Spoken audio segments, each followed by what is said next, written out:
Hello there, welcome to my review of the Rockford Files Season 1, Episode 7, The Big Ripoff. Written by Robert Hamner and Roy Huggins and directed by Vincent McEverty, who would go on to direct several of the later Columbo episodes. The episode begins with some beautiful aerial footage of somewhere that is most definitely not LA. We're in Switzerland, and as we see a young woman make her way around various locations, only to find Jim is at those locations watching her.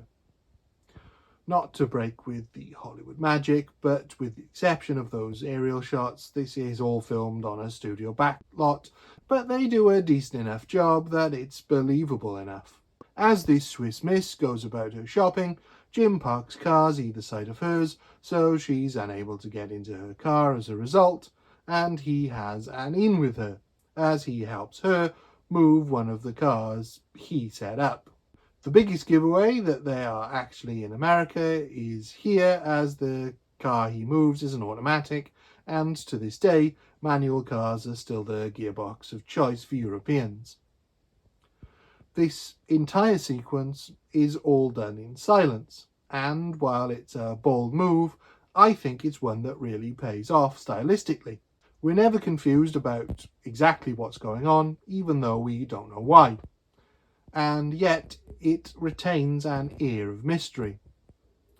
Sound returns to us when Jim is on the plane back to the States, and it helps give the Swiss portion an almost dreamlike quality, as the beautiful weather, the beautiful scenery, and the beautiful woman give way to the horrors of reality in economy class, or coach.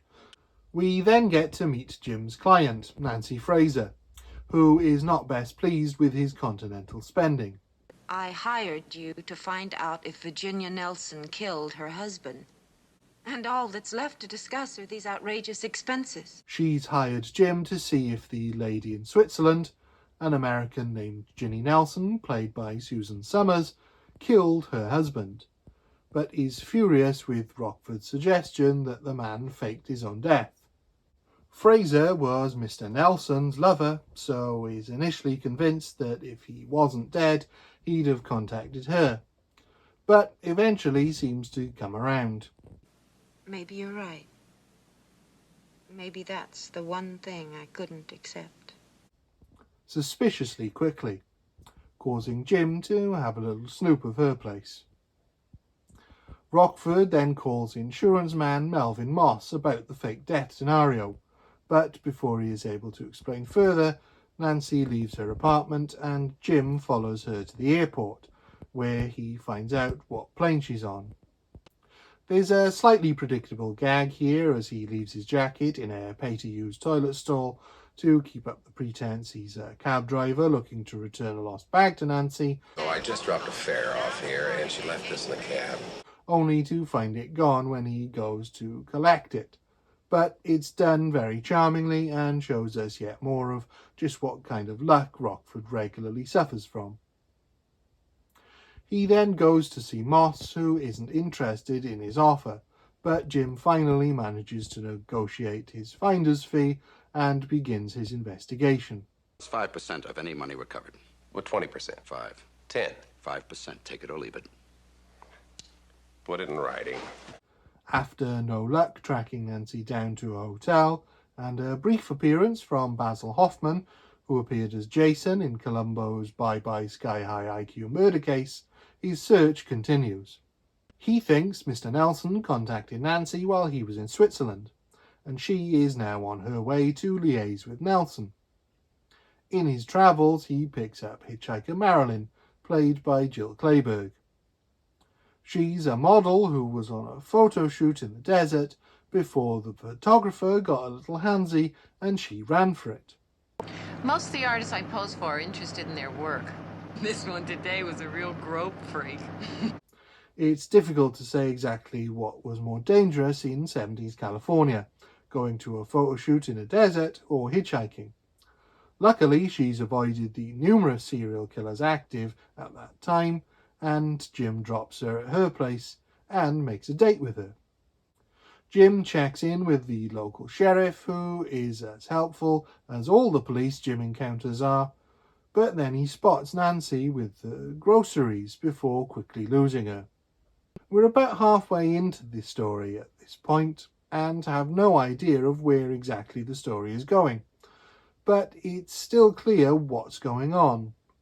The progression of asking then answering questions step by step moves at a healthy pace, while also retaining a lot of mystery and the potential to theorize. Is the cop being unhelpful because he's a cop, or does he know more? Is Marilyn just a helpless model, or is she actually involved somehow? And how will Jim get screwed out of his finder's fee by the end of the episode? The most pressing question, though, is who are the two men watching Jim and Marilyn eat dinner? A question quickly answered when Jim takes a bathroom break. They're goons working on orders from the sheriff to run Rockford out of town. Bus leaves at 11 o'clock. We reserved your ticket. So it seems the sheriff does know more. Undeterred, Jim finishes his date with Marilyn and takes her home, to the same house bomb enthusiast Eddie Kane from Colombo Publish or Perish lives in. I hope she keeps it nicer than he does. As Jim leaves, the cop goons grab him and drive him to a secluded area to deliver a beating. He's found passed out by Marilyn, who saw what happened and followed him. She recognized one of the thugs, and he's not a cop. He's a mechanic. So Rockford goes to see him on his own terms.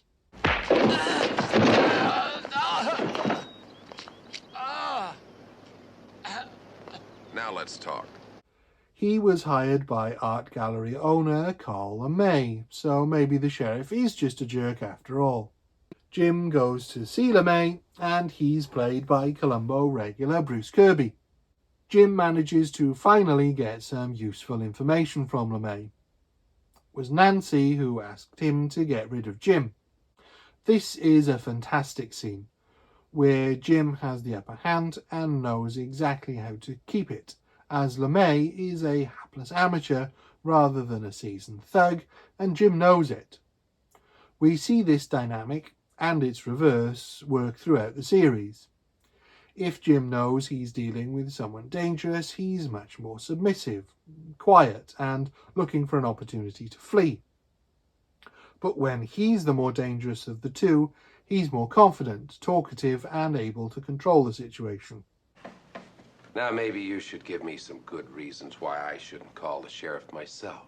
It's not often we get to see a character have these different dimensions depending on the situation, as generally consistency is the best for casual viewing. But the way this series is able to show the many different facets of Jim's character, often in the same episode, is why I think it really shines.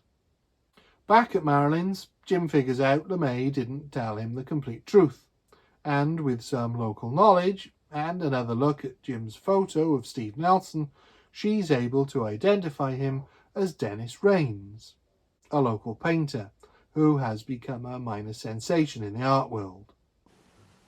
Is he any good? I don't think so. With the puzzle now complete, Jim tracks down Nancy and Raines/Nelson, but Nelson isn't convinced Jim is there to help.